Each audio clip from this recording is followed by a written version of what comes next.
The prolonged drought in at least 14 counties and the resultant food insecurity and water scarcity has left hundreds of Kenyans on the brink of starvation. Why we are here this afternoon is to raise the status of the drought, the way the weatherman raises it, from yellow to red. And Mr. Speaker, even Nairobi, those of us who live in Nairobi, you can see the rains have delayed. It's a national disaster, and it requires the intervention of the national government. It's not a... So dire is the situation that members of the National Assembly this evening shelved normal business to deliberate on the matter. They did not spare county governments for allegedly getting their priorities wrong, hence rendering their residents more vulnerable to drought. How come? Why we asked for a devolved system of government was to manage the resources. We expected our county governments to invest heavily in water and health, build more boreholes.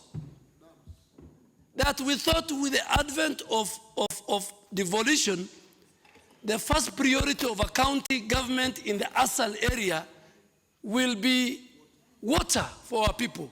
It's not about demarcating the functions of national government and county governments.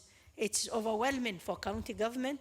It requires the urgent intervention of the national government. Honorable Speaker, some of the situations are extremely devastating in terms of the biting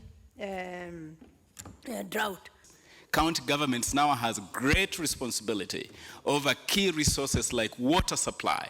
Yet any time we hold government responsible for such issues, we tend to excuse county governments.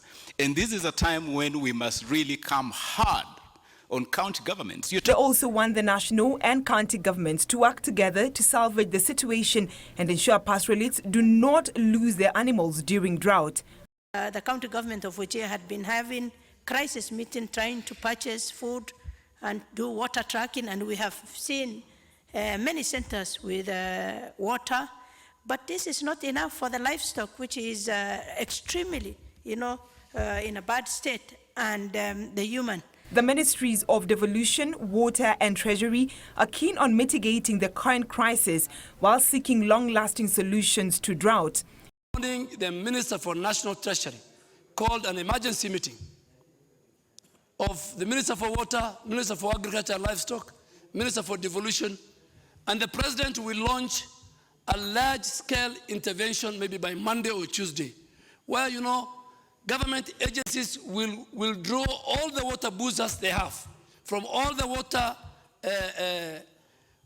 water service boards, from all the regional authorities, from NYS, from the military, so that over 70, 80 water boozers should be availed to send to specific constituencies. In the meantime, the Kenya Wildlife Service is warning of an imminent human-wildlife conflict as a prolonged drought would result in wild animals straying out of protected areas in search of pasture and water.